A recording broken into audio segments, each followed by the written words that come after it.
From the shadows where the whispers grow, through the night where the warriors flow, feel the power in the tales untold. Lord Ninja Choke takes a strong hold. Welcome to episode 19 of the Lord Ninja Choke MMA Picks podcast, and we are revamping our format. So, as always, I'm joined by Josh in Australia and Will in the UK. I'm Dom, I'm in the US.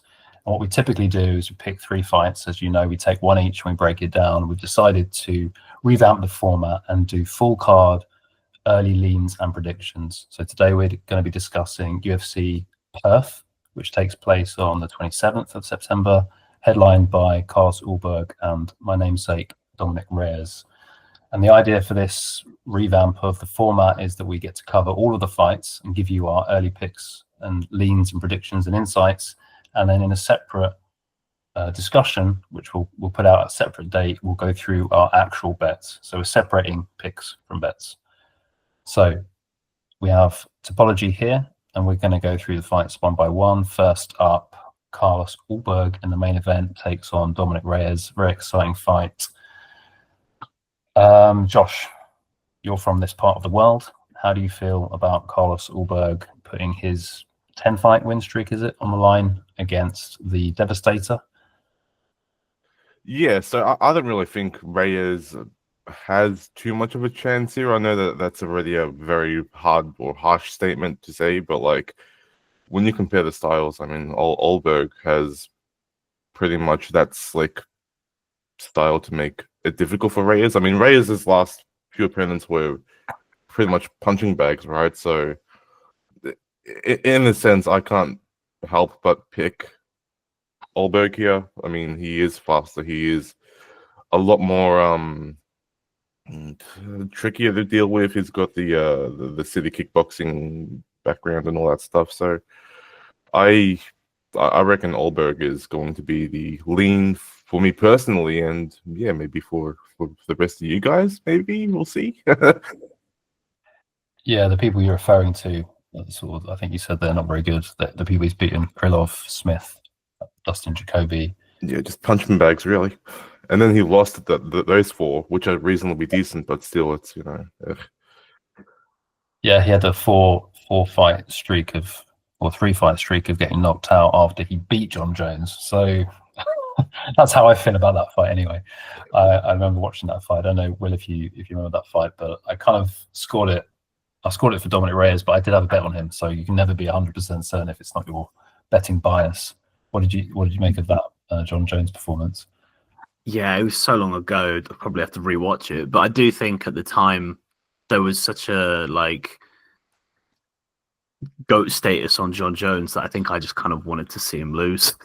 I think I was rooting for the underdog just because it was kind of like mind blowing seeing somebody actually taking it to John Jones.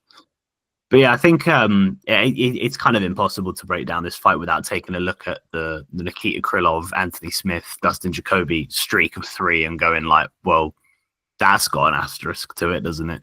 And I think that like people in MMA have pretty short memories. And like, again, you want to talk about streaks, the streak of 4 losses before it. I mean, the John Jones one doesn't quite count, but getting KO'd 3 times in a row, especially by the jab of Ryan Spann, it's pretty awkward, isn't it, for Reyes? You can't really forget about that. Yeah. Yeah, no, I mean, I can't say for sure his chin has recovered. We didn't really see it tested at all in these 3 fights. I'm leaning Dominick Reyes. I honestly, I had time to think about it, and I'm not sure that I can recommend it as a good bet. But I feel like he has like power, right? Obviously, that's he's knocking these guys out. And so if we focus on Carlos a little bit to take the steam off Dom, since he's had a step up in competition. Well, first of all, how many fights has he won in a row? It's not 10 fights, it's 8 fights. 8, yeah. You know, he went to decision with Jan Blachowicz, and he went to decision with Volkan. I believe this one was a 5-round fight, the Jan one. That's a 3 times 5 minute rounds. They were both 3-rounders. Yeah, this is his first main, I think. The Jan one. No, this fight coming up is his first 5-rounder, I think. First 5-rounder, that's right. So that's something in favour of Dominick Reyes, who has just done it once, I think, with John Jones, if I'm not mistaken.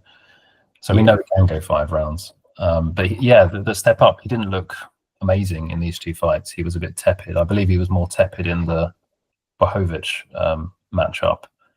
It wasn't like seeking the finish. He was basically, he outpointed Blachowicz. I don't think it was close, right? I think it was a one-sided decision. So I think that's just enough to put doubt as to whether he's like very, very elite, if you know what I mean. I mean, we know Dominick Reyes can fight against the best, with like he did with John Jones. So he's been there. He's been at the very top. So I think that for me makes it closer than the current odds suggest. So we can take a look at the current odds just quickly.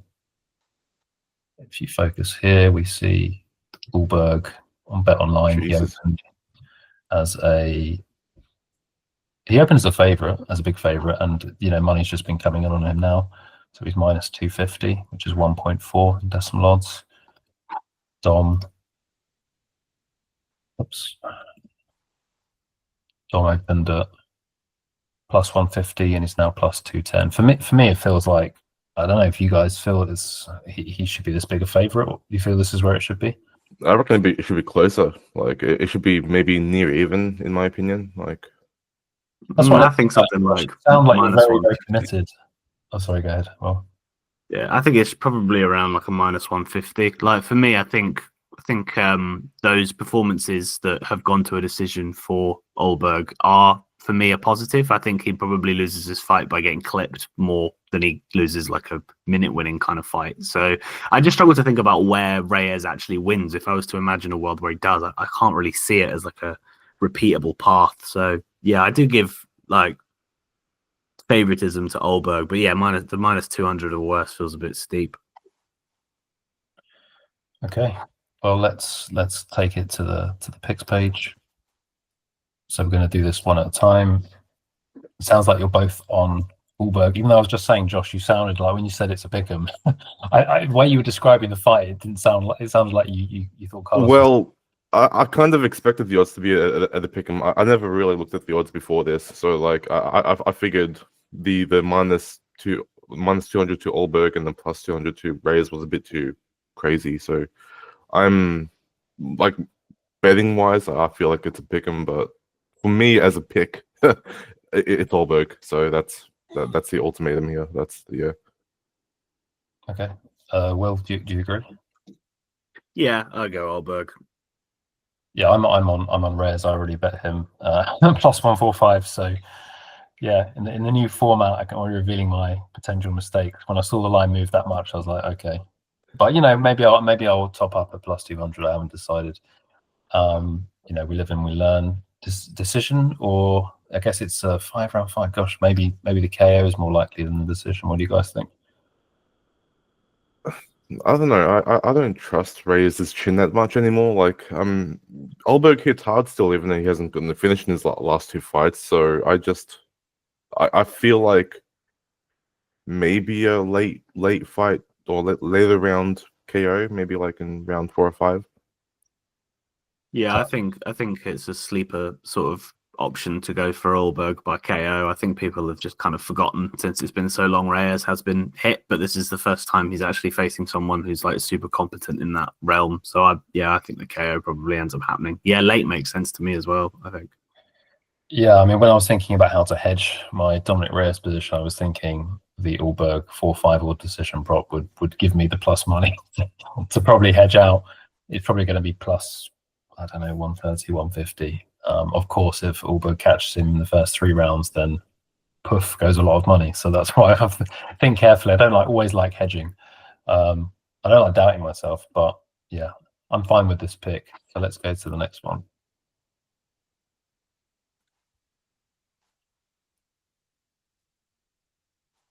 And the next fight on the card is Justin Tafa against Ibo Aslan. Can I make this bigger? I can make this bigger. There we go. Yeah, you can, yeah. Yeah. Well, thoughts on this fight? Early, lean? Well, I mean, the fact that you said it was Justin and not Junior Tafa basically shows how much people really care about this fight, because they're basically the same thing, aren't they, really? But it is Junior Tafa. It's the light heavyweight one as opposed to the heavyweight one. It's just two guys who are just awful. Like, Junior Tafa has punching power. That's about it. If he's not locking you out, he's not going to look very good. And Aslan, I can't even remember. He actually looks all right in round one. Like he has that kind of like powerhouse style where he will threaten you, but after the first 5 minutes, if he's at the stall and we hit round two, everything just falls apart. He's one of those fighters who kind of throws single strikes and works on autopilot. He did get a finish in his UFC debut in round 3, which was pretty surprising to say the least. But like, yeah, it's just one of those guys that however you describe his style, what you end up getting after 5 minutes is just not what you signed up for. So this to me just kind of feels like a pick your poison kind of thing. I mean, I know people are immediately going to say like Junior Tafa can't grapple, but Aslan has shown absolutely no intention of grappling, and I doubt he will here. So I hope there's a finish in round one, because if there isn't, it's going to turn into one of those weird higher weight class staring contests where it goes to a split and no one knows who won. Yeah, like I mean, hopefully people have something more interesting to say than that. But like, it's just boring. Yeah, I believe it's totally yeah. For me, it's I struggle to believe that this is a co-main event. Only because wasn't like Ibo Erslan like a disappointing fighter to watch 24 Billy Alicana, whatever his name is, like that fight was meant to be like a banger, right? I mean, like Aslan is as Will said, a first round finisher. He's so quick off the starting line, you know. But then we saw that Billy Alicana fight, and he looked like don't sue me, Aslan, but a bitch, right? He looked really, really timid and soft and whatever. Like, it was a very weird fight. But then again, you look at Junior Tafa, and every time he gets punched, he kind of like backs up a good mile or so. So I can't see this fight being anything more than a commercial for, I don't know, look at your phone, scroll through social media. Just, I don't expect many people to look at this fight in any seriousness other than just a filler, really. Yeah, I've nothing useful to say on this fight, so I'm happy to go to the pick. It sounds like you guys are both. Well, actually, I didn't really get it from Will, who he was leaning towards, but from Josh, it kind of felt like you were leaning towards Ibo. I don't know, dude. I really don't. Will, do you have an early sort of lean on this? You're still there, Will? Sorry, my laptop's really laggy. I was muted. I literally have in my notes like I've picked Aslan simply because I refuse to pick one of the Tafas. But that's literally the basis of my lean here. Like, anything could happen. I would rather bet on like an actual coin toss. I feel like there's more reliability in that one. So you think Tafa has a chance? Oh yeah, definitely. I think this is going to turn into just the sloppy striking fight. I don't think there's any like serious domination on display here. I think it's a really close fight. And I think it also, like, betting wise, I think the odds kind of relatively reflect that it should be quite close, I think.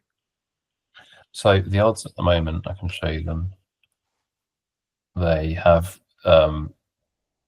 widened. So Tafa open plus 190. So sorry, they haven't widened. They've stayed stable at about plus 150 the last week. I think it was around like plus 125 for a stable amount of time as well. Like, I'd say that's Aslan's moved from like minus 150 to minus 170, which is significant-ish. Yeah, but I don't know. Okay. I think a lot of that, like, for me, looks like wishful thinking, in that when you look at Aslan, he doesn't have anything that's like a super weakness that Tafa can exploit. Whereas you would assume an MMA fighter, all of them know how to grapple. I genuinely think anyone who has ever shot a takedown in their life could probably grapple Junior Tafa. So I feel like Aslan is the more diverse path to victory, despite the fact that I've never seen it from him. But I don't know if you should expect to see it, is the thing. Like, I wouldn't want to put money on Aslan thinking he will grapple, because that's just like hoping he has a brain, which in MMA is a terrible like basis for a bet. Yeah. Assuming fighters have brains. It's not We've all done it. We've all done it where you watch tape and you think, oh, this would be a great idea, and then the fighter does the exact opposite. Yeah. I mean, hey, look at who we're breaking down next. We can segue into the next fight perfectly off of that one. So going with Aslan then. We said we needed Yeah, two yeah. of us. Okay. And KO? Yeah. In round one? The obvious I'm gonna choice. say decision. I bet it Jeez. turns into a greasy, awful Ugh. split. Like Don't Josh was jinx saying, it. where you want to sit and scroll on your phone. This is a great little, I don't know, smoke break, snack break, whatever you want to call it. It's one of those ones. Watch the first round, then don't watch any more of it. That's it. That could be a hot take decision. I think the over will be plus money, maybe at 1.5. You look at their stats, right? That the defense of Ebo is 59%. Defense of Tafa, okay, it's not that great, 51. I think if they both strike, it could go to a decision. Not for the want of trying, but I just think that if we hit round two, both men just start throwing those laboured punches, like single shots. It's like a jab and a leg kick, and then resetting. Yeah, they don't have very long fights. Barely over a round for Aslan. But there's also the case of like, there's more people in the arena now because it's a co-main event. Maybe they're too timid to strike because they don't want to get knocked out. Like especially Tafa, who's fighting in his like home country, right, or the home region. So Probably I mean, maybe he's gonna job. be. Yeah, that's true too. Like they're both kind of fighting for their job. Yeah, and also the narrative, right? I reckon the narrative sometimes get to the fighters, like they're told, like he's a heavy hitter, and I'm a heavy hitter, and then that can obviously sometimes backfire. We've seen that many times, right? Where it's just we're expecting fireworks and nothing happens. Worst case example would be Derek Lewis and Francis Ngannou. It was like guaranteed violence. It was God. they threw one punch each the whole fight. It was awful. I think. Yeah. Also, that, for what it's worth, that figure on Aslan's average fight time, I think is pretty misleading because I think he's gone to a round 3, a decision, and then like a finish in under a minute. So like that figure is like hampered by one result, if I remember correctly. Yeah. Apart from Contender Series, I wasn't counting that. God, look at my memory. Wow. Yeah, one fight went to Well, good to Labra as well. Yeah. And to be fair, you can scrap any time that they've been like out grappled or subbed because I don't think we're going to see that from either guy. So like the reverse of your assumption, his fights are actually shorter because you've got one? No, this is a 3 round. This is 1 round, 1 round. Oh, this one's a 3 round here. I see. Yeah, but I wouldn't count the Kutalaba one because the route that Kutalaba took was taking him down and arm triangling him in under 3 minutes. But there's don't want to speak in absolutes, but there's almost no way Tafa does that to him. So like that isn't a part of the point that you can make based off that number. Maybe fight to start round 3 if you're looking. That would be maybe the way to go. Just seems a couple the variance. I get tired. I think I might rather retire from betting than bet on this fight. But if I had to, I'd probably go for the overs. I mean, hey, we'll see what the number is. Like, you can't say never say never, right? But yeah, I don't know. Okay, the vice. Why are we still talking about this fight? We picked Aslan by decision, and then we're going to Jimmy Crute versus Ivan Erslan. Yeah, I don't have strong feelings on this fight. I know that Crute's the favourite, but I've seen some people picking Aslan. Josh, have you got a strong read on this one or a weak read? It just feels like the UFC saying, look, screw it. Let's put an Aussie against some guy that hasn't proven himself yet in the UFC and leave it at that. And that's pretty much the narrative here, I think. I think they're just making this to be an Aussie versus a crappy foreigner fighter. Yeah. But yeah, I just don't. I can't see a scenario in which Crute doesn't pull this off. He's like destined to pull this off, I reckon. Like just the way that it's made up, really. Erslan is just one of those fighters that the UFC probably brought in to boost up everyone else's records somewhat. So that's my take on this. I think Crute wins this one. Yeah, I mean, I don't know, Will, if you know why people are picking Aslan. I think I've heard that he's got a path to victory. What's his path to victory? He's got 2 losses in the UFC. I don't even remember watching him, to be quite honest. Yeah, very forgettable guy. I do have relatively hot takes on this one. Jimmy Crute is one of my favorite fighters in the last like decade of the UFC, by the way. Very random, but I don't know what it is. Like I just really enjoyed his like post-fight interviews and stuff. He just seems like a really funny guy. But like there's a difference between being a fan of somebody and betting on somebody. And Jimmy Crute is so untrustworthy. It's like I kind of alluded to it in that last fight. He just doesn't he makes terrible decisions. He strikes when he should grapple, and he like just doesn't plug his brain in half the time. You know, the Anthony Smith fight that he had when he just decided to strike with a guy who had like historically been out grappled by a lot of people, and then he got his like legs shut down in a couple of minutes. A weird variance finish there, but like you play stupid games, you win stupid prizes. He parlays that with a loss to Jamal Hill, who, by the way, at the time, terrible grappler, awful takedown defense is what everyone thought. Doesn't shoot a takedown and gets KO'd in under a minute. That's pretty dumb. Alonzo Menefield went to a draw with him. He got absolutely pieced up, I think, in round 1, 10-8'd, and then won the following 2 rounds. Pretty impressive stuff there. Then they followed up with a rematch. He got guillotined. I can't really remember that fight too well, but I think it was more of the same. Then he, I think, gassed out against Rodolfo Bellato. I think he had a really strong round 1 and then just like fell apart. And the fight turned into exactly the kind of fight I was just describing between Erslan and Tafa, in that they just stared at each other. And then most recently, he finally like plugged his brain in and identified a path to victory and used it appropriately. But in terms of Ivan Erslan, is that who it is, or is it the other guy? Yeah, Ivan Erslan. Yeah. Those two mixed up. They're so similar. The last guy I was talking about. He has been taken down 3 times by both UFC opponents in Ion Cutelaba and Navajo Stirling, but actually neither of them have had a whole lot of top control time. So his get-ups are actually quite good. That's not to say Jimmy won't take him down and like completely show him levels in the grappling, but like basically the tape tells you that there is at least a level of competence in Erslan's like defensive grappling. So if we do get to round 2 and Jimmy's tried and failed to grapple him, does this end up looking a bit like the Bellato fight? And like, do we get a weird round 2 and 3 where it gets a bit more 50-50 and we don't know who's won?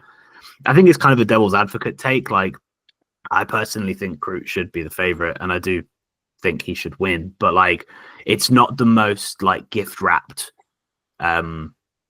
fight stylistically for him. Basically, it's like if like last time, Machine Prachnau, terrible grappler. Like if you take Prachnau down, you're gonna have a great time, and that's exactly what we saw. Whereas here, probably not the case. So Crute's gonna have to dig deep. He's gonna have to show a variety of tools. Basically, is what I think. So I think he should win. Probably does submit him, but like it might not be that easy. I think I saw somewhere that in France, all the French fighters won. That was 5 French fighters. And in Mexico, all the Mexican fighters won. I don't know if that's true or not. So I'm going to give him the benefit of the doubt. Sounds like both of you are agreeing Crute should be the favourite, as you say. I'm open to the method.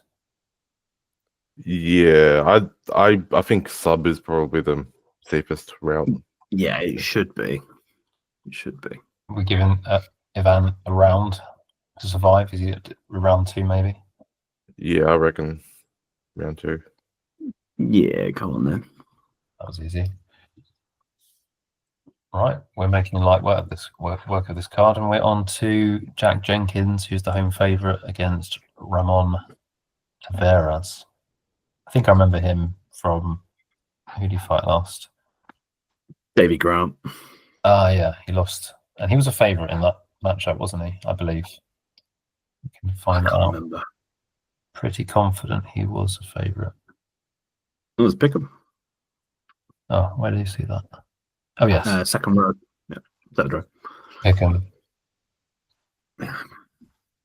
So who wants to start off on this one?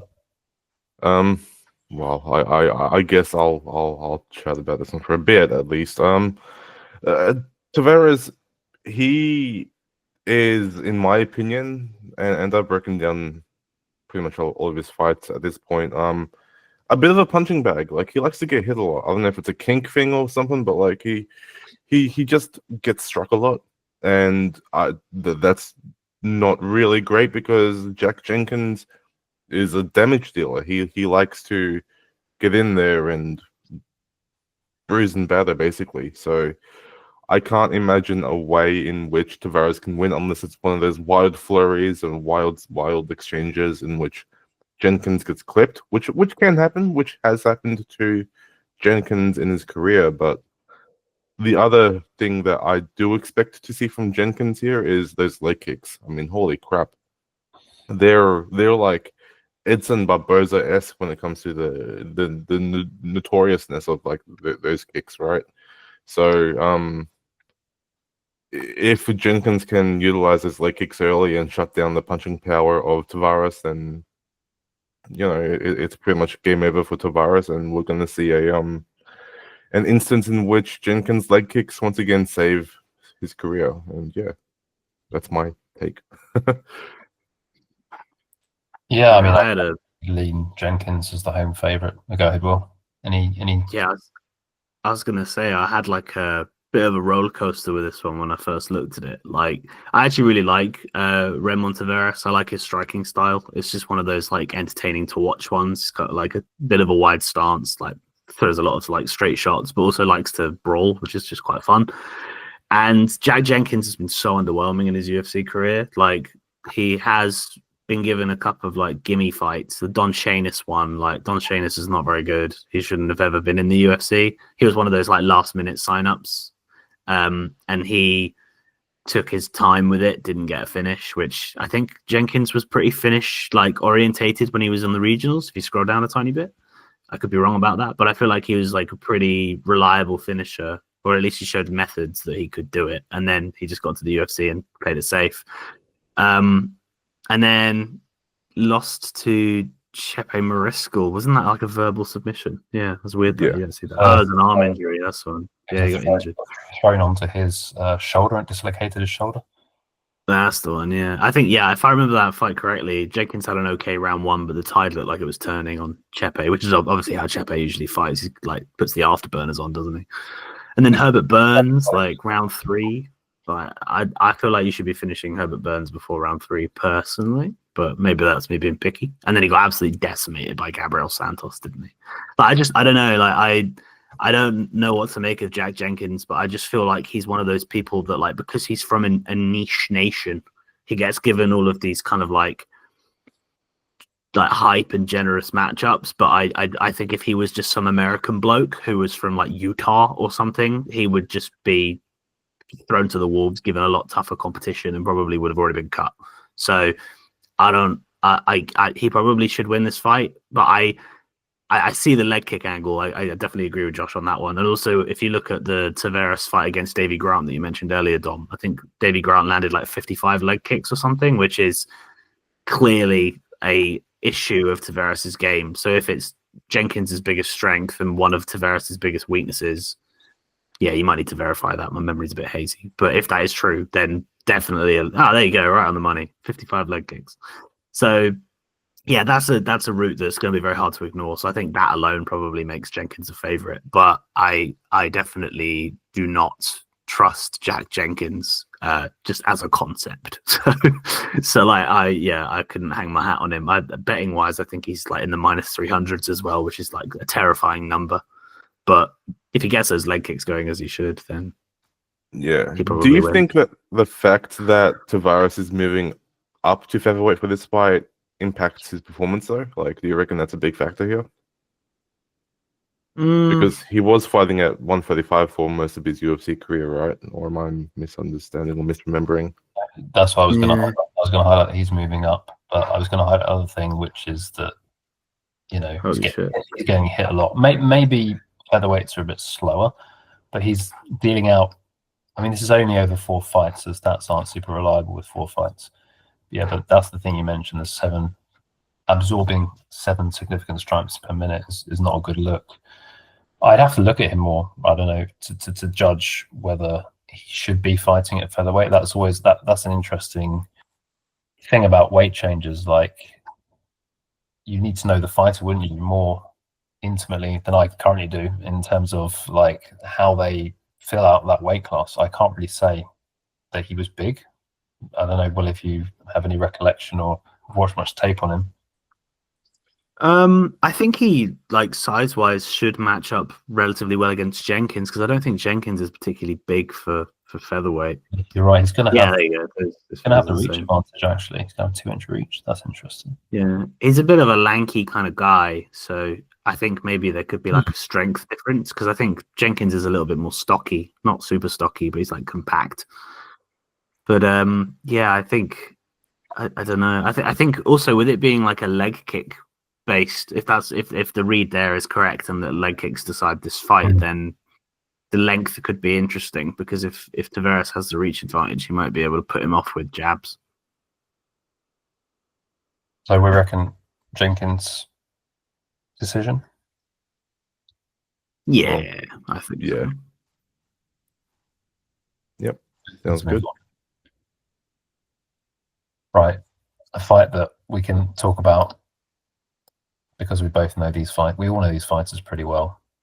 Jake Matthews takes on Neil Magny, both coming off wins, I believe, as underdogs. Yeah, Matthews beat Chidi and Jaquani, subbed in, I think, in first minute of their fight, and Magny kind of shocked Elizu Zaleski. He was, I think, losing that fight for a round and a half, and in the second round, Elizu Zaleski just seemed to die on bottom position. And yeah, he gave up the choke, I believe, or was it a knockout? No, knockout. He just sort of let Magny hit him, and the ref had to stop it. Just didn't fight back. Yeah, not really sure what happened there. But this is like a crazy lined fight. So this fight is lined at the moment extremely widely. I don't think it takes much of a genius to work out that this isn't right. So Jake Matthews opened up about -300. I can kind of see why that would be the case, because he's the home favourite, a lot younger, can strike, can grapple, and now the line's been blown out to like -500, whilst Magny is on the converse side.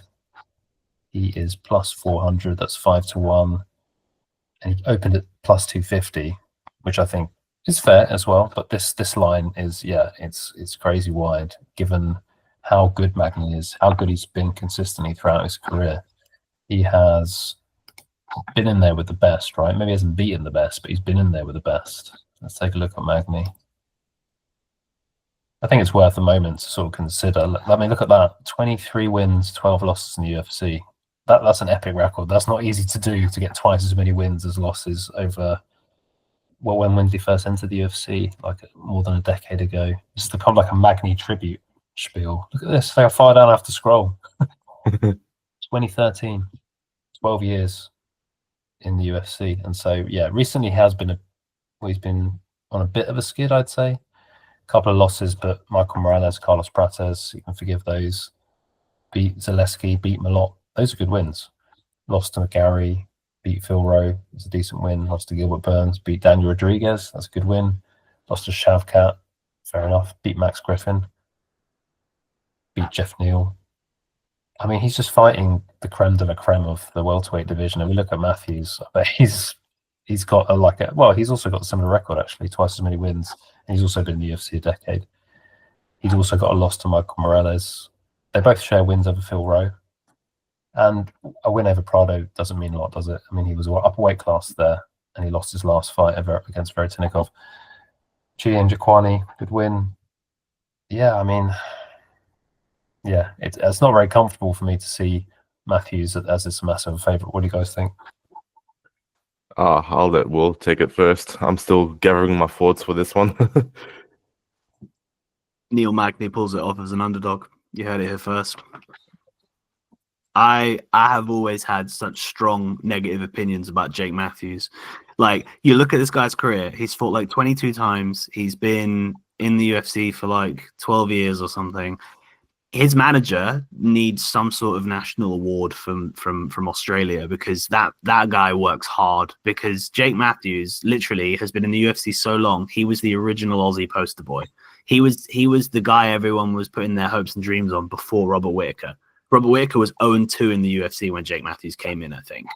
He'd won the tough smashes, whatever, but like he was 0-2 or something. Literally, scroll through that record right now and tell me that his best win, apart from Li Jingliang, his best win in 12 years and 22 fights is Li Jingliang in 2018. It's insane. Diego Sanchez was what? Also, he was supposed to finish him. Everyone had money on Diego Sanchez to lose by finish, and I had him to win by decision because I thought this Jake Matthews man is a fraud, and this Jake Matthews man will not finish Diego Sanchez. Also, you scroll through this record. Now, if you swap over to Neil Magny's, Neil Magny, old, washed, past his prime, getting finished by everybody who's serious. Neil Magny's last 2 wins are better than anything Jake Matthews has done in his UFC career. Tell me I'm wrong. Tell me I'm wrong. No, you're onto something there. That's jeez.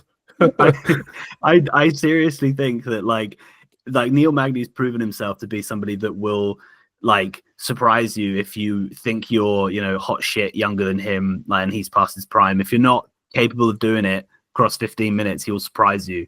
And yes, he's been finished by Prates, he's been finished by Morales, Ian Gary, Gilbert Burns. Those guys are top 5, top 7 in the division. Jake Matthews is nowhere near that. And also, Jake Matthews, yes, he finished Chidi Njokwani really quickly. It was a very impressive win, but Jake Matthews has not historically been somebody who you can rely on to finish a fight. And if you don't finish Neil Magny and he's still there late in the fight, things get interesting. So I just think Neil Magny is being so overlooked here. Everyone hates on Neil Magny. Everyone thinks he for some reason he's always a fade spot, and he's shown himself to still have something about him. I just think he's also he's so much bigger as well. Look at the size difference there. That's huge. Oh, 7-inch reach, 4-inch height.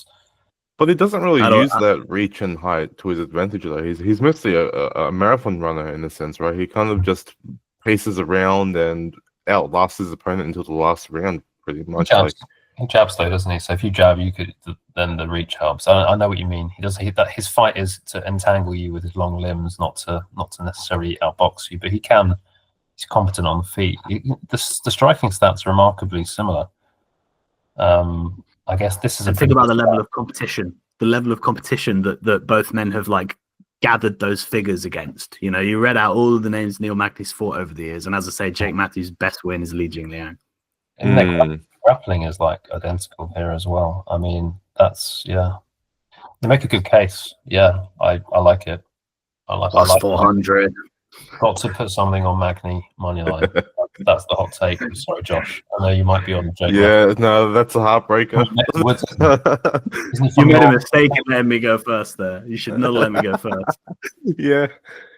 But as a counter argument, though, I do want to say that if Magny is unable to get Matthews out in the 3rd round, and if Matthews does win those first 2 rounds, maybe through bias or whatever the fuck, I don't like Magny. I know that Will, likes Magny, but every time I watch him, he is always a bit of a coin toss in a sense. Whenever he wins certifiably. He puts himself onto his opponents, he drags them into deep waters and whatever throughout most of the rounds. But then whenever he loses, he's carrying up against the cage. He's open to punches and all that stuff. I feel like Matthews, despite the reach disadvantage, is going to be able to put it on Magny for maybe 2 rounds, 2.5 rounds, and if Magny can pull off a submission win or whatever, then he does. But his last win against Zaleski, it wasn't too impressive because as Dom said, I think it was Dom. Sorry, my brain's half asleep. Yeah.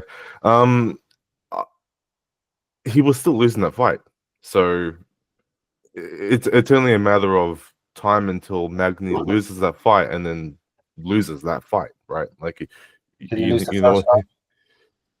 I have to check scorecards. I'll tell you if he lost the first round. Okay. I think he did.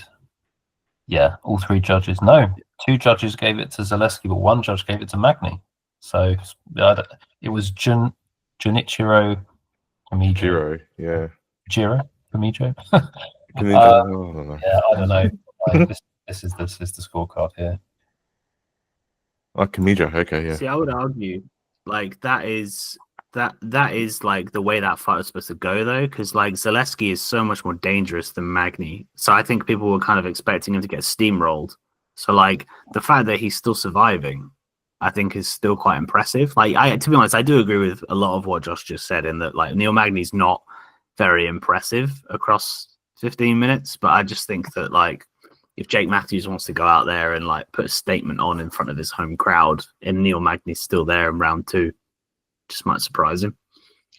Yeah, so I mean, this is, we didn't actually discuss this angle of why we're doing picks and not bets. It's because we picked Jean Silva to beat Diego Lopez when I knew full well that Lopez was the side. And so we're picking Matthews to win by decision, boring decision, and I'm going to bet on Neil Magny straight after this. And that's it.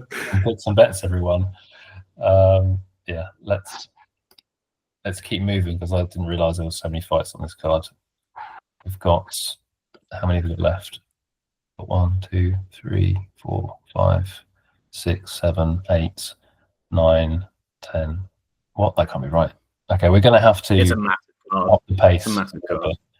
Yeah, we will though, won't we? Like the get less interesting as we go down. Yeah. Tom Nolan, Charlie Campbell, Will.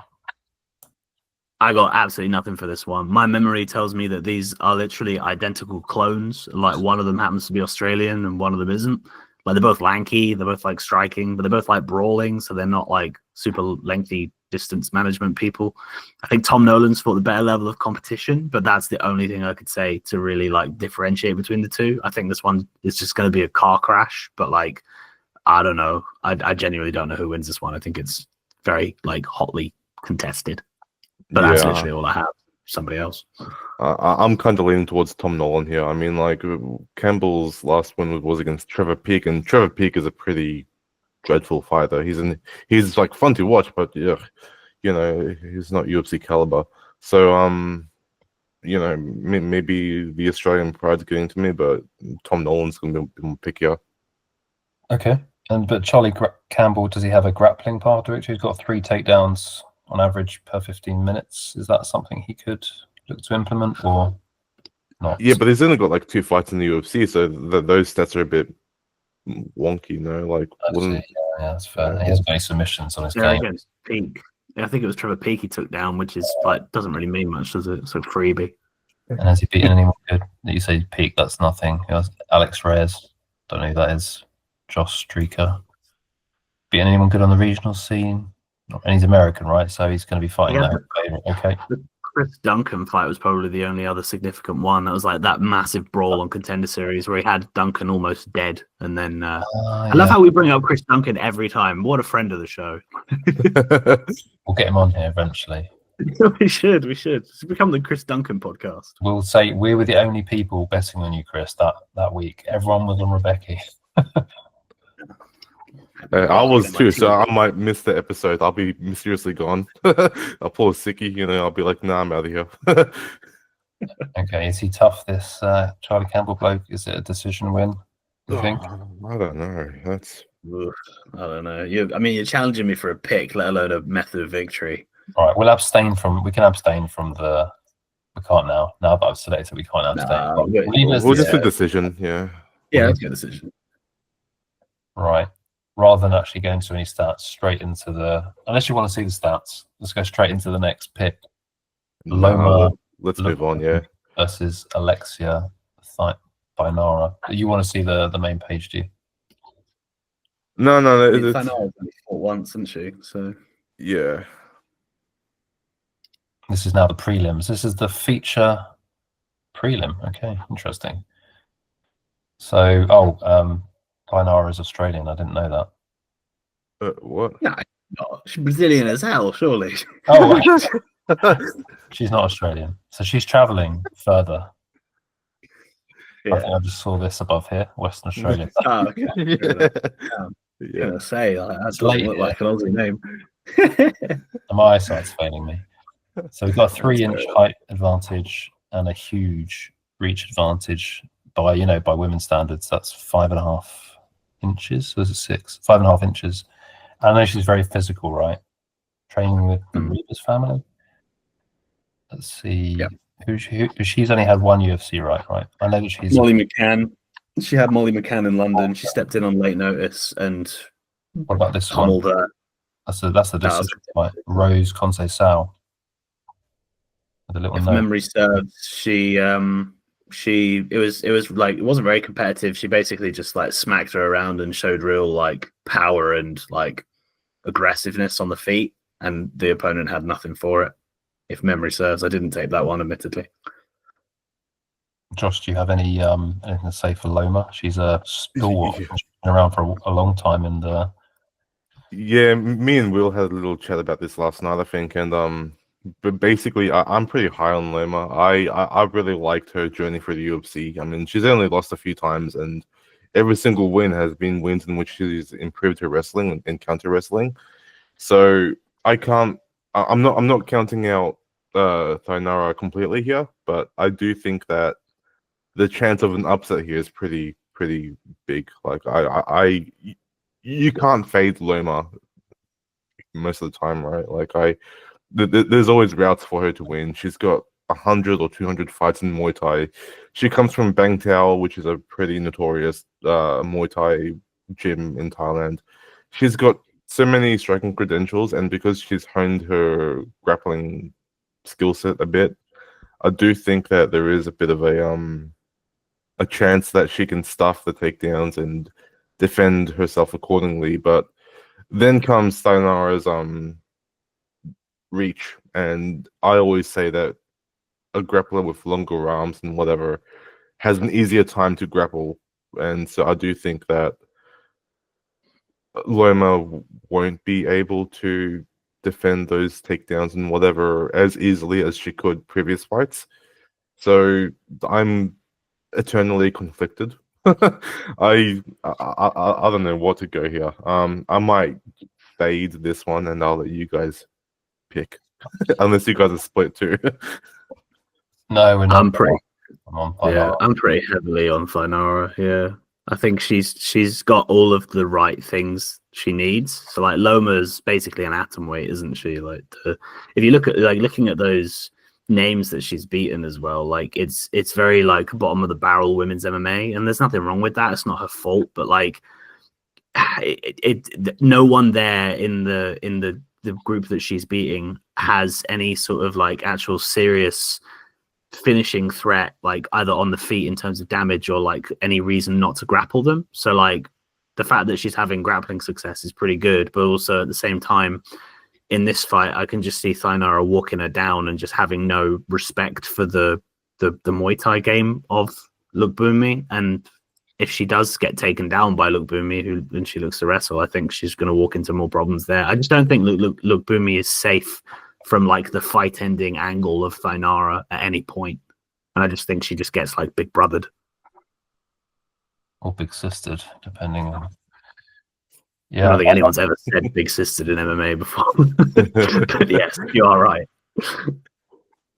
Yeah, I think it is a weak level of competition for Loma, but it is a little bit worrying that she seems to be the one doing the taking down. Although I know Elise Reed, Denise Gomez is a good win. That is a good win because she's Eduardo Mora should beat her. She's pretty strong.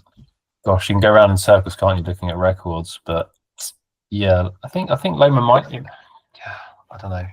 I'm happy to go with Thainara as the pick. But I do think now I'm looking at it, I'm thinking, what these odds are. So the odds are they're not great, to be honest. But she's getting a bigger favourite now. Thainara is open as a -150, and she's been steamed down to -234. Wow, the market really likes Thainara here. And then for Loma, I think it's the size. I really think it's the size. That's what's doing it. She started as a +130. Now she's now +200. Maybe that's where it should be. Yeah, I don't have a super strong take on this. I agree with that line movement. I think the only real concern is that Thainara has been a bit of a flash in the pan. We've not seen too much of her, whereas Lookboonmee is much more experienced. But I do think that like the logic of breaking down this fight does lean towards Thainara for all those physicality reasons. So yeah, I think she's the right side to pick personally. Okay, on to the next fight: Navajo Stirling versus Rodolfo Bellato in light heavyweight division. Obviously, Stirling is the home fighter. Bellato's Argentinian, I believe. Sterling's a big favourite. Bellato is a bit sloppy, but durable. I think he's live. I mean, from what I remember of him, and what I remember of Stirling, you know, at the moment, Stirling is a big favourite. And I think he should be a favourite, but I don't know if he should be this big a favourite. He opened up -150, you know, nice close line. Now he's down to -220. Not all these favourites can win. the market didn't. The bookmakers didn't think they should be big favourites. Bookmakers are opening these quite close, and they're getting pushed out. So, yeah, I don't know. What do you guys think about this one? Let's look at Bellato. Bellato is now sitting at +185. He was at +135 when he opened. Yeah. Any hot takes here? Not really. I mean, Stirling, he looks like a great fighter. I mean, he's pretty slick on the feet, but like, he has never really been given those opponents who push him, so we don't really see what he's really capable of. He's always been the one to press the pace, right? You know, push the action and whatever the fuck, you know. Like, he's always been that highlight fighter because he's been paired up with these relatively bad fighters. So, I mean, on the opposite end, Bellato himself, you know, he doesn't have a really strong UFC history. Like, it's a bit all over the place. So I just don't know. I mean, I'm going to lean Stirling because it seems like a safe kind of like option. But then again, Bellato, he does hit hard. He does get knockouts every now and then. So yeah, it's up in the air right now. So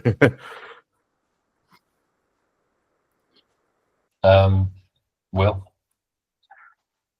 I only watched Sterling's fight against Erslan back just while I was taping the Erslan side, and everyone talks about Stirling like he is like a super prospect every now and again. Like, I personally feel like this guy's name carries weight. But when you watch him fight, like, I don't see it. Like, he's a decent striker, but like, he's also relatively hittable, and like Aslan was tagging him quite early as well. Like, I don't know. I just watched it and I just wasn't seeing what the hype is supposed to be telling me. But then also at the same time, like, Bellato, you know, he couldn't finish Paul Craig, was also competitive for Paul Craig. I mean, the numbers that we just saw that he was getting outstruck by Paul Craig, but I haven't watched that fight back, so I can't contextualize it. But yeah, Bellato just seems like a mess. So I guess Stirling, but yeah, I wouldn't be like hanging my hat on Stirling, especially like, maybe now's not the time, but I do feel like the fade on Stirling is going to come soon. Like, he's going to hit a wall pretty hard some point, I think. Yeah, I haven't got strong contention. Tried to make a point of it at the start, but I've lost the will now. So, decision, do you think Bellato can tough it out to the end, or do you think Sterling's going to finish him? Josh? no, I mean, if Stirling couldn't finish Tokos or whatever his name is, like, then, you know, Okay. Yeah, decision. I hear we have an interesting fight. Colby Thicknesse versus Josias Musasa. Half the battle with breaking down fights is just getting the names right, isn't it? Pronouncing them correctly. I don't think either of these guys has been in the UFC for very long at all. No, they're both 0-1 at the moment, I think. 0-1, yeah. So we can't say a lot about them in terms of their stats. Always like to look at their stats, but this is going to be completely meaningless. Oh, Musasa had a contender series fight. I think that guy was quite good. He had 9-0 record. Yeah. Will, have you looked into this one? I have not. I remember Thickness. I can't even say his name seriously. I remember him as the guy who fought Big Taporia, or Taporia's brother. And like, he was kind of being touted as being like pretty impressive. He's also Volkanovski's like sparring partner, I think. But like, I couldn't tell you any more than that. Like, these guys are just, they exist. This is the best MMA organization in the world, ladies and gentlemen. It's 2-0-1 guys going at it. I believe Musasa actually, the interesting thing about him is he's training out of Africa, which is unusual, to be honest. He's training out of Congo. Yeah. Well, he's born in the Congo. He's training out of the Elite Training Center, which is located in the Republic of Congo.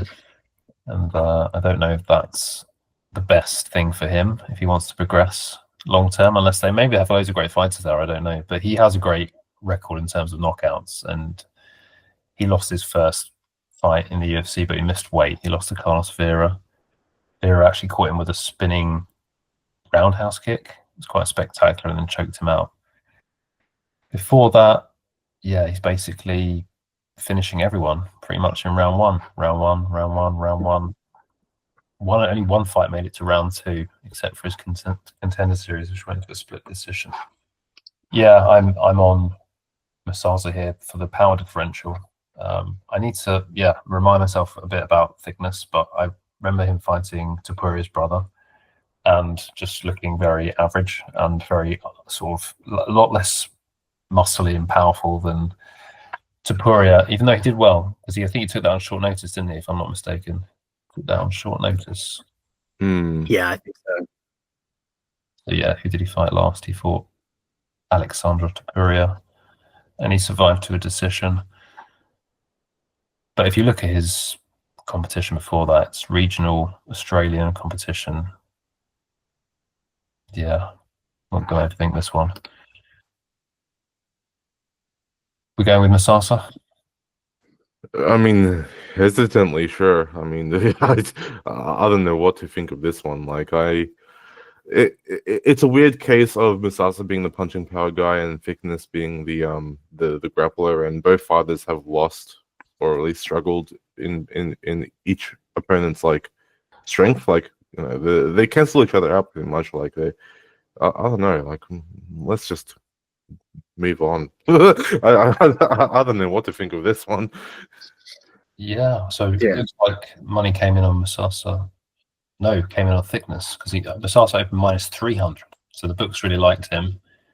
And then now Musasa is minus 150.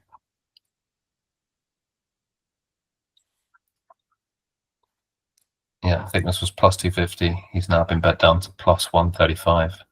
Interesting. It seems to be ticking up a little bit. What do you think, Will? I mean, so Josh sounds like he's on the fence. I'm on Musasa. If you I am very much on the fence as well. Like, but that's mainly because of my lack of I haven't taped it or anything. But I don't know. I'm happy to just side with you and just trust you, because I feel like the two of us are on the fence, but you're the only one with a take. So I'm happy to just back Musasa here because of you. Okay, well, I feel a bit bad about doing that. Shouldn't have clicked on it. We said we could leave some of these out in the future if we're not 100% certain. We won't pick.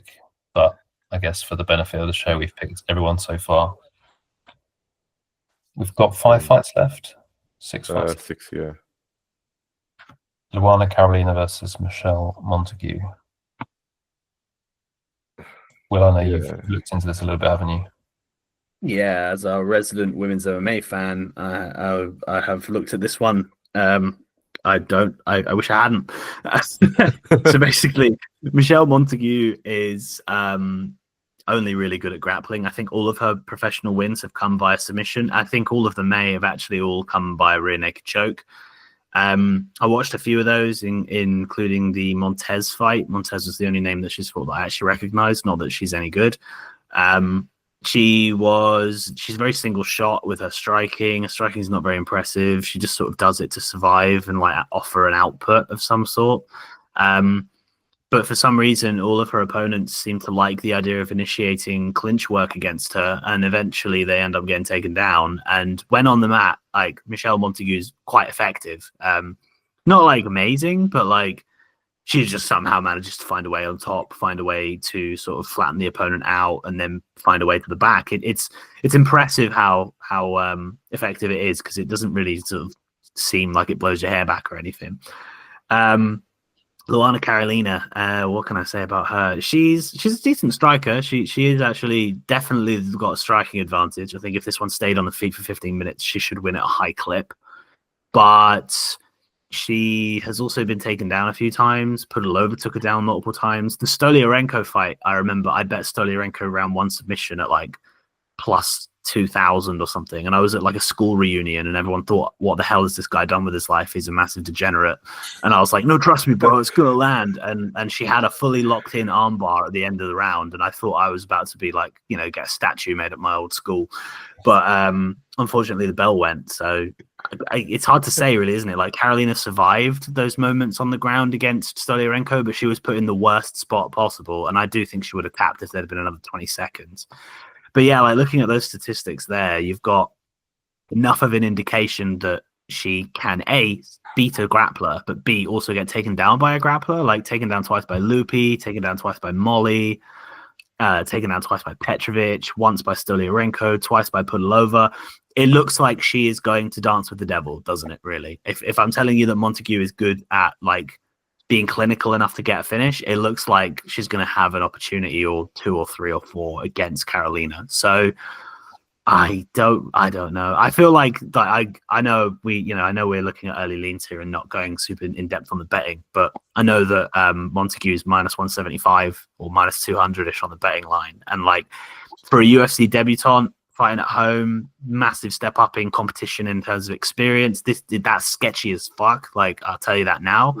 But I do think she probably finds a way to just like weasel away into it. It's going to be like that meme of Aaron Paul from Breaking Bad when he's like, he can't keep getting away with this. It's going to be like that. So yeah, I guess I personally would pick Montague, but from a betting perspective, I would only be thinking about Carolina or pass, probably a pass, but I just think she'll end up doing it. I think for me personally, all good. I think that we are going to see some questions raised about Montague, not because of her style, but because of her weight cut. She is big. She is, I think, the training partner to Kayla Harrison. Like she was a lightweight, moving down to 145, and now moving down to 135. And it's like, I can't imagine that she will look healthy on the scales. I mean, they're gonna have to like roll her out on the stretcher just to put her on the scales, right? Like it's gonna be a bit weird. So I am cautious about siding with Montague here, but only a little bit cautious, right? Like I don't think that she's gonna lose this one because Carolina is just not that great. But that weight issue, not issue, but that challenge is gonna be interesting because we all probably questioned Harrison making weight when she first fought in the UFC, right? And now I personally am going to be as intrigued in Montague's weight cut now because, I mean, it's rare for a 145 or 155 to move down to 135 as a female, I guess. Like it's, you know, we're a bit in like uncharted territory here. What weight are they fighting at? Because here it says, so is Carolina moving up in weight then? Yeah, it's a bantamweight fight. That's super. So have we ever seen Carolina fight a bantamweight or not? She's always been at the weight class below, I guess. Like her last fight, Pudilova, that would have been at 125. Yeah, but she's missed weight a lot. She missed weight against Stoliarenko. She missed weight against Poliana Botello. So she's probably forced to move up to bantamweight. She missed weight here and here. But no, that's a good thing for the side of Luana Carolina. I thought that Will was going to come in here and be on Carolina. But unfortunately, I didn't get to tape it today like I wanted to. I had to do daddy daycare, so yeah, unfortunately, I didn't get to look into this, but I was definitely interested in Carolina for the experience, like you said. And now you've mentioned the weight cut, I'm like super intrigued. But both of you guys sound like you're leaning towards Montague for the pick. Again, it's a pick, not a bet. Maybe when we do the bets next week, we will be on Carolina after tape study. Method, Josh? Decisions? I reckon decision. Yeah, I don't think she's going to sub her. No. Oh, it's got to be submission, surely. You I reckon? don't think she. if she gets the grappling control time, she should probably find the sub. But if she doesn't get the grappling control time, she can't win a decision. Surely, All right. I'll buy into that then. All right. it's gotta be sub. She's only been subbed once. Carolina, who subbed her? Let's see who subbed Oh, her. Lipsky, it was that awful knee bar. Do you remember that? Oh god, I still can't watch that one. It's disgusting. When she had her up against the cage and you could see her like bend like a fucking like a staple. Oh. It was awful. Yeah. Yeah, I'm slightly squeamish over like the joint submissions sometimes. What can I say? I'm a pussy, but you know, it's too much. Submission in late submission. Yeah, no, not late. I reckon middle, because the later the too round, the more harder it is to get a submission. Yeah. Oh, breaking news for us all live on air. Tafa versus Aslan's been cancelled. The co-main event is no more. Oh, good. Yeah, I know, right? Good. Oh dear. Oh. Well, there you go. That's one fight that we don't have to care about anymore. We just wasted 10 minutes of our lives talking about that fight as well. Of all the fights as well, like, God's sake. It was meant to be a quicker show. It's actually turned out to be a lot longer. That makes sense when you're picking every fight. I should have thought about that rather than picking 3 fights. Jamie Mullarkey against Rolando Bedoya. It's dumb and dumber, isn't it? Here, these guys have some really poor records in the UFC. So Yeah. 2-fight losing streak. To be fair, losing to Rufi and to Taveras is not that bad. Bedoya lost to Jai Herbert, but then he was fighting up a weight class actually, welterweight. Lost to Kanan Song, and he lost to Chaos Williams. That hasn't aged too well. Actually, he was getting battered in that fight, even though it was a split decision. No, sorry, he came back. He was getting beaten up early, and then he won the 3rd round in that fight. I remember it quite well. I bet on him in that fight actually, so I got quite excited. He was like 5-1 underdog, and he was really putting it on Chaos. And yeah, so I'm on Mullarkey here. I've bet on him. He was plus money. It's just basically the experience and the grappling can show you the stats. I thought I would disclose if I have bets. I don't think I've missed anything so far. I may have glossed over a lot of my bets, but It's you'll not have to tune into the next one to find out who I've bet. exactly. Here we go, Mullarkey Bedoya. So what it is, apart from the fact that there's a lot more experience on the side of Jamie Mullarkey, he's got 11 UFC fights. He also has the grappling game to go to. You can see here that Bedoya, he is higher output, and he does hit, relatively hard. So that's a concern because Mullarkey's chin is dust, as some people say. But he's had a long time off, I believe. Mullarkey has had a lot of time to recuperate. Like every year he's been away. No one knows what he's been doing. He lost to Rufi in May 2024. So yeah. I think at plus money, 11-fight UFC veteran against a guy who's lost 3 times in the UFC, who has to travel to Australia to fight the hometown fighter. I think Rolando Bedoya can do it. He's definitely live because the kid is tough, and he knows if he doesn't win this, he's going to get cut, right? For sure. They're not going to keep him around after this. So I think they could see an upset. I think it's very live. What do you guys think? Yeah, I don't like neither father really. Like I can't see a situation in which Mullarkey wins here, but I also can't see a situation in which Bedoya wins here. They both suck equally. I mean, I call Bedoya the Peruvian punching bag, right? Like he's always there to be hit. But then again, Mullarkey's been chinned twice recently, and just he's on the tail end of his career. Like even though he's 31, he's still losing that momentum quickly. So not recently though. He wasn't chinned recently. Year and 4 months. Wasn't he? April 24. Year and 4 months. He's had off. His last fight. Oh, I thought you meant like recently in time. You meant recently in terms of fights. Yeah, recently in terms of fights, but not like this year.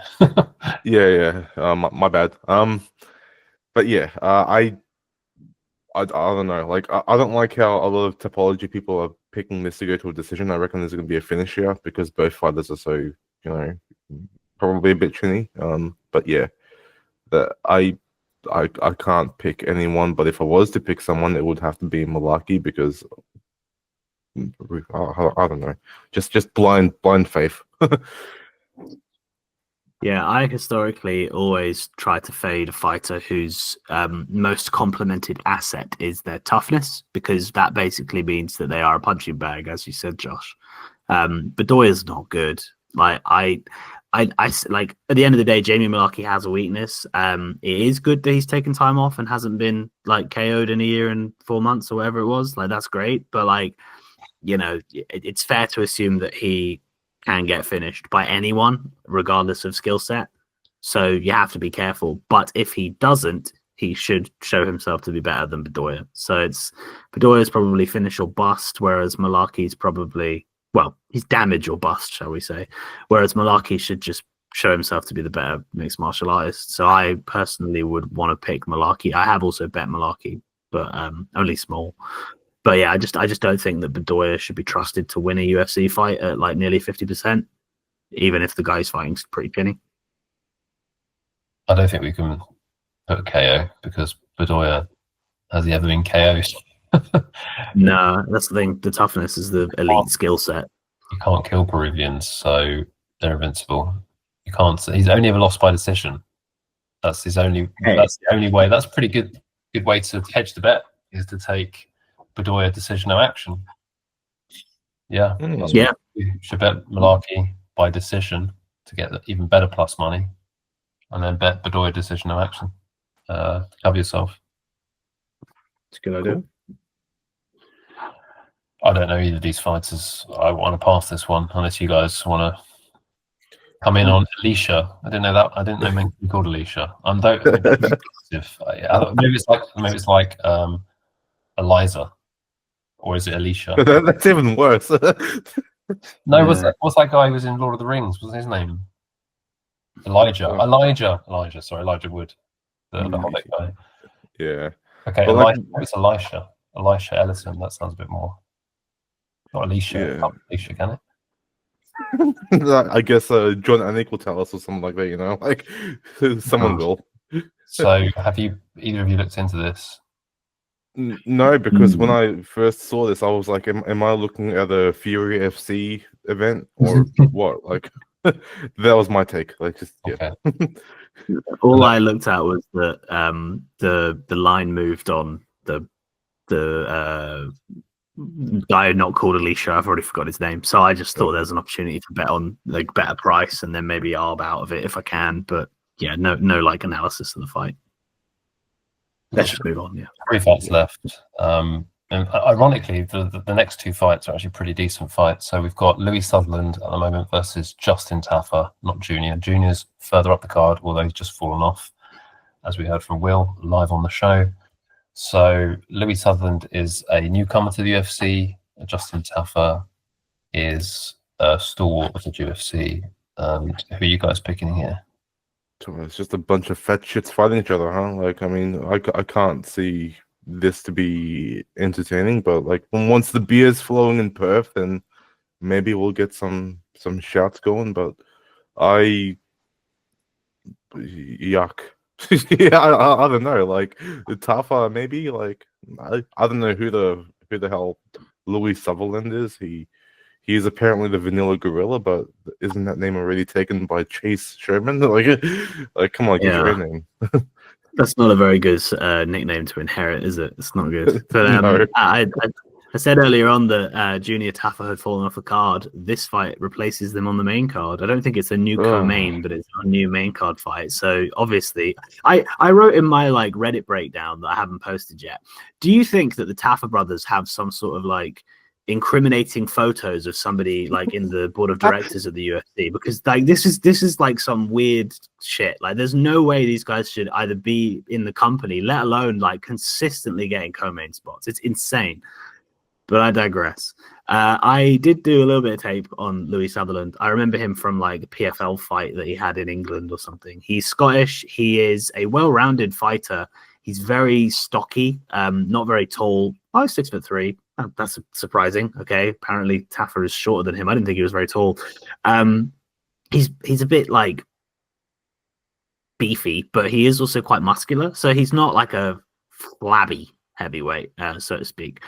But he kind of it's a weird one. He's like a jack of all trades, master of none, and I wouldn't even say he's a jack. He's like a 5. He's like, if you're looking at a deck of cards, like a 5 of all suits, master of none. I don't know, but he basically like he'll strike a bit. He will wrestle. He can wrestle. He dives in for some single and double legs, and he's quite active with his top control, which obviously is a huge part of the narrative here because Justin Tafa is like whatever is below a white belt. Like there isn't one yet, but they should make one for the Tafas.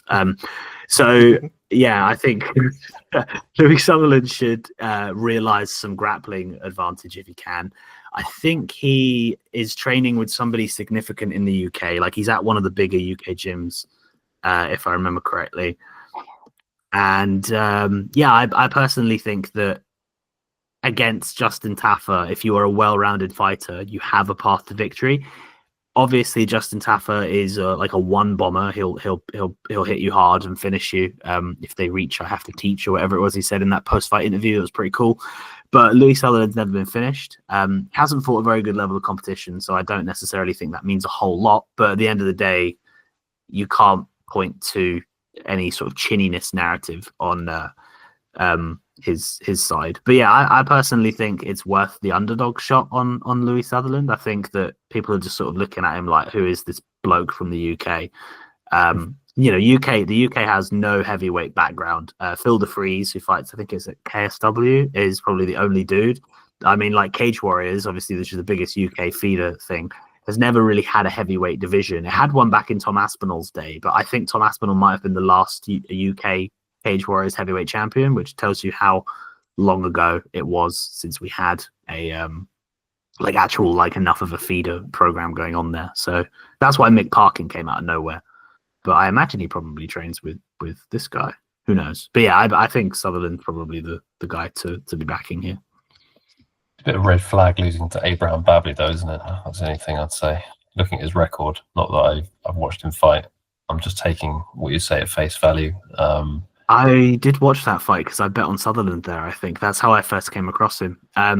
Yeah, I don't remember much of Babley, but I think it was like just an underwhelming display from Sutherland. I think he got taken down himself. If I remember correctly, there was a bit of grappling involved there.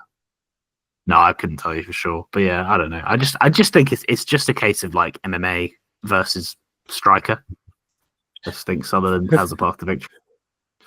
Yeah. Are you happy with Sutherland, Josh? It sounds good to me. Yeah, look, I'll take it. It's kind of like me hopping on the bus, not knowing where it goes. I'll be like, fine, I'll just go. Well, you know, in a week's time, you can come with your Tafa bet and explain it to us. all right. To be really picky, could we go round 2 or 3 for the finish for Sutherland? I think it'll be an attritional grappling. Didn't even consider that. I mean, so submission, you say? I think he probably KOs him, but I think it'll be like one of those like Tafa's really tired and he's pounding away on him, and he's not hurt, but he's just exhausted. Mercy stoppage. Yeah. Right, we're nearly there. Got 2 fights left. Andre Petrosky versus Cam Ralston. Ralston hasn't fought as a on the UFC yet. He's been on 2 Dana White's Contender Series fights, so that's quite interesting. And Petrosky's been on the UFC a while. Yeah, Ralston fought just last week. He was one of those like last minute additions to the card, I believe. So he back-to-back weight cuts maybe. I don't know, but for me personally, I can't fade Petrosky. I mean, I like him. I like Petrosky. I mean, not in a gay way, but like I just think that his experience in the UFC is going to shine compared to what Ralston might showcase here. So that's my pick and my take. Yeah, it wasn't that recently. Just 3 weeks, 3 days ago, he fought on the Contender Series. So I don't know if the weight cut. We know who else did a quick turnaround recently. Alexander Hernandez. So he's going to have a similar amount of time. Yeah, I mean, I have bet on Cam Ralston. I'm not like hugely comfortable with it in retrospect, but he was plus 140 or something when he opened. And we know now that Petrosky can be beaten fairly easily, I'd say. If you can keep him, if you can get back to your feet, you can keep it on the feet. let's have a look at the prices. So Ralston's currently plus 120. Oh, he opened a plus 185. Wow. I see why that got attacked quite quickly. Petrosky he opened minus 220. He's now minus 140. So Petrosky's never fought outside the US. Is that angle to consider? He's been traveling for the first time. He can be good. So I understand why you don't want to fade him. He can sometimes be good. I mean, he's got that win over Rodolfo Vieira.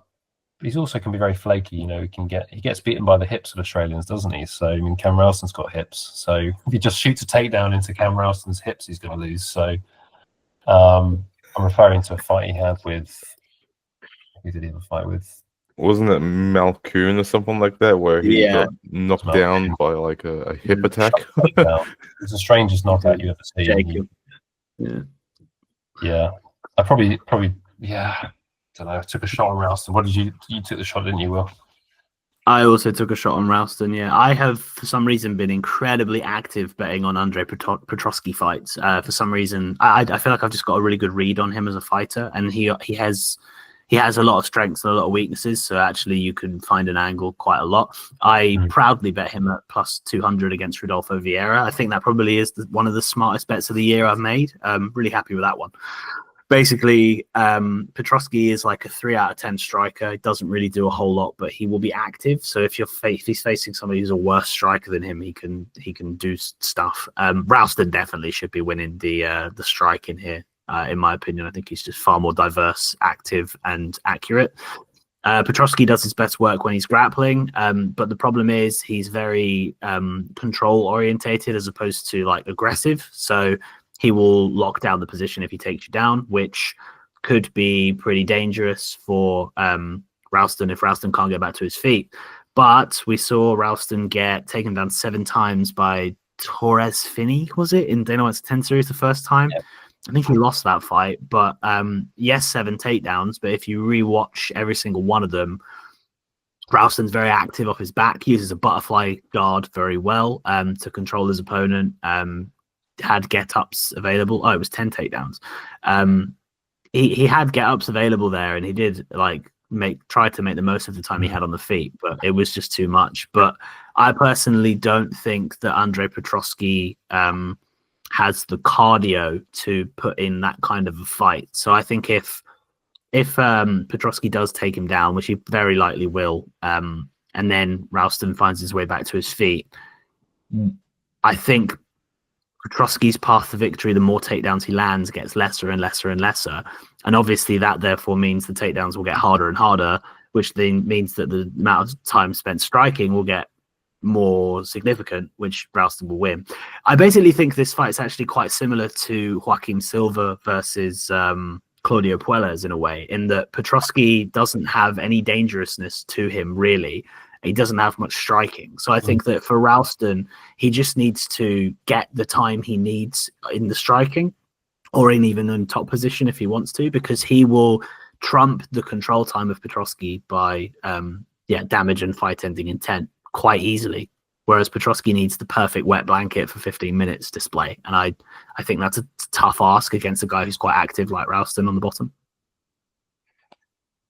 Yeah, I mean, we have to take Ralston because we both bet him, but I was flip-flopping today on it, thinking, was it a good bet or not? I think you made some really good points. I'm just thinking, sometimes not from a pick perspective, from a betting perspective, playing Petrosky decision, since, like you say, if he's just going to do the control time, holding him down, and then Ralston decision of action might have been more savvy. I took the Ralston money line, and for now, I'm happy with it, but we'll review it. And we'll see if I have any other bets in a week's time. I think Ralston is probably going to have to KO Petrosky when he's tired in the 3rd round. So I'm sort of more leaning towards Josh's. He's just going to hold him down. I don't think he does much damage on the mat. You're right. I think he is a 3 out of 10 striker. So I think Ralston's live for the finish. He wants to prove himself. And he's in front of his home fans. Maybe Andre Petrosky will be jet lagged and will die. So yeah, we'll take Ralston. We've got quite a few underdog picks, haven't we? What else have we got? Before we go to the last fight, what else did we take? We took Matthews. Sorry about that. Jenkins, Crute. Oh, there's no underdogs. This is bad. Yeah, this is me. Oh man, It's so my no, wait a second. We did have an underdog, didn't we? We did. No, we don't have single underdog, guys. Oh, we have Sutherland. Mullarkey. Yeah, Sutherland. So this is what it's like to be a picker. Okay, right. Yeah. Mullarkey is the dog, isn't he? Very Yeah. slightly. Oh yes. Jamie Mullarkey is Yeah. the dog. It's like a minus 105 dog, so it's not really a dog, but you know what I mean. Well, we might have a dog pick here, so let's round it off. Let's spend a few minutes talking about Jonathan Micallef versus Oban Elliott. Currently, Micallef is plus 110. Oban's minus 130. Oban opened as a big favourite. I think he was minus 200. So a lot of money's come in on Jonathan Micallef. I've taken this today, so I can tell you that I agree with the line movement. I didn't think I would because I thought Oban Elliott was good. If we take a look at the specifics here, let's go to this fight just to show you who they've been fighting. Yeah, Micallef hasn't had many fights in the UFC. He's fought Kevin Doucette, and he beat him by decision 7 months ago. Before that, he was in the Contender Series. He fought a guy who's now 5-3, so that doesn't mean a lot. It was 5-0 at the time. Oban Elliott, I think everyone's a bit angry with him because he lost to Seok Hyun Ko pretty comprehensively. I think it was a unanimous decision loss. That was only 2 months ago. Okay, so he's got straight back on the train. Missed that. Before that, he lost to he beat Basil Hafez. He knocked him out in the 3rd round, and then he had a decision with Preston Parsons, a decision with Val Woodburn, and he was in the Contender Series, and he won a majority decision. So I think that's interesting, right? Because the majority decision was 29-28, 29-28, and then one judge gave it 28-28. Because basically he got caught in the 2nd round, and he was just wobbly and all over the place. And I've definitely seen fights stopped in that situation. He wasn't really intelligently defending himself, but he was on his feet, right? And the other guy just kept missing him, so he just survived long enough that the round ended, and he regained his composure, to be fair to him. So he's got great recoverability, great toughness, because he was also dropped by Val Woodburn in their fight. So he's doing pretty well against this low level of competition. And I think people underestimated Ko. He's a judo practitioner. Just held him down. He didn't do so much damage. People saying he hit him pretty hard, but I didn't really see that. I just saw that Ko was much better at controlling Oban Elliott on the ground. And I think really that's, stars make fights, right? And we've seen that time and again. I picked Martinez last week against Rob Font, and I think it's just a bad stylistic matchup for Rob Font. I think also that fight wasn't just about stylistics; it was about moments. In terms of I think Rob Font wins that fight a lot of the time. It was a close fight, and I think it's just because it was UFC Noche with his dad in the corner, and Rob Font, just took his foot off the gas, and it was a close fight. So I think this is a close fight. I think Micallef is going to get Oban Elliott down. I think it's going to be greasy. I think he's going to win 29-28. I'm not going to bet it. What do you guys think? I think that Micallef should win. I watched his tape, and I do really like how he fights. His body kick is really, really good. His head kick is really good. He is traditionally a grappler. You see a lot of submission wins under his belt, but because he's adapting this new kick style, I guess, I feel like it's going to both crowd the punches of Elliott and also nullify the offense from Elliott as well. As we saw with his fight against Kevin Doucette, where basically Doucette couldn't really get anything off because Micallef was just targeting the body, and by the end of the 1st or 2nd round, you could see the ribs of Doucette just be smashed. And I don't know if I'm pronouncing Doucette's name right. You said Doucette. I'm saying Doucette only because he's French. It sounds. I think you're right. I was just being a dullard. Okay. But my pick here is mainly Micallef here. I do see an opportunity for Elliott to stuff the kicks with an overright strike, an overright punch, overhand punch. But it's certainly one of the more fascinating fights for me because I do like Micallef. But But yeah, that's going to be my pick. It's going to be a bit, biased maybe, but I also just think that his last performance was pretty good. So yeah. Yeah, I will also be picking McAuliffe. I have bet McAuliffe as well at plus 110. I think that Urban Elliott has had a career of basically being more well-rounded and also very good at defensive wrestling. And I think that's basically been the summary of his career. And when you consider that he's fought guys like Preston Parsons and Basil Hafez, who are basically intense wrestlers who can't really do anything else very well, it's quite actually complimentary to Urban Elliott in his matchmaking. So very lucky, and I don't think it's going to be quite the same here. So obviously Mikhailov is very good from a grappling perspective. So if we do get the fight down to the mat, I do think that should be all Mikhailov in his world. But something that was pointed out to me, I haven't actually confirmed it with tape myself, but looking at the actual sort of takedown methods used by Mikhailov, he's a much more sort of like clinch based as opposed to like single legs and double legs, which is very much Hafez and Parsons style.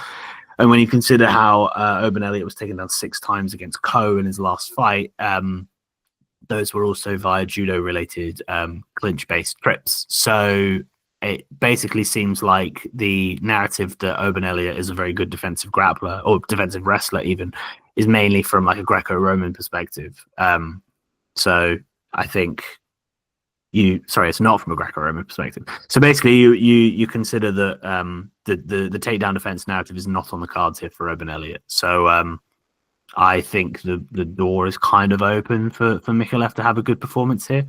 Urban Elliott really did underwhelm in his last fight as well. I feel like he's maybe potentially been kind of exposed to somebody who's only good against a certain type of fighter. And I think Mikhailov also looks to be making massive improvements. I bet him at like plus 200, I think, against Kevin Jusset, because Kevin Jusset is not very good. I expected him to lose the striking, but for some reason he just showed up and looked so much better on the feet. So hoping for some more improvements from Mikhailov. I think he actually looks like quite an interesting guy. So yeah, I think he probably has what it takes to beat Urban Elliott in various realms. So he's just a more well-rounded fighter. Yeah, I that's why I concluded as well. And I think the only watch out for Mikhailov bettors is just the lack of experience. He's not fought that much. He's had 9 fights. The fight that he lost in round 4, and it was an early stoppage. I watched it, and yeah, it probably shouldn't have been stopped. He was doing pretty well. He's like a bit clunky. He's not like, I don't think he's going to have he's got the good kicks, but I think he's going to be at a disadvantage boxing wise. So if he keeps at kicking range or gets the takedowns, then that's fine. I don't know if I can bet it just because I feel like it's a close fight. I think that Urban Elliott is well rounded. I think Mikhailov is well rounded. Usually like to have more of an edge. I guess he's at home, but you could argue that might push the balance. So you've got plus 110, but you've got a 55% chance. I can see that. It's definitely tempting. And that was the final pick. I think it's a decision, right, guys? I can't see the finish because I think Urban Elliott, he's pretty defensively sound. So he didn't get finished by Ko. He never looked like he was going to get finished on the mat. He'll stay in the fight. He's tough. I've seen him fight through so much adversity. As I know, Mikhailov is tough too. So I think that is probably an over fight. What do you guys think? Yeah, decision. It sounds good to me. Yeah. Yeah, me too. That's 15 fights in the bag. Damn. Yeah. So we're back in a week's time with our bets.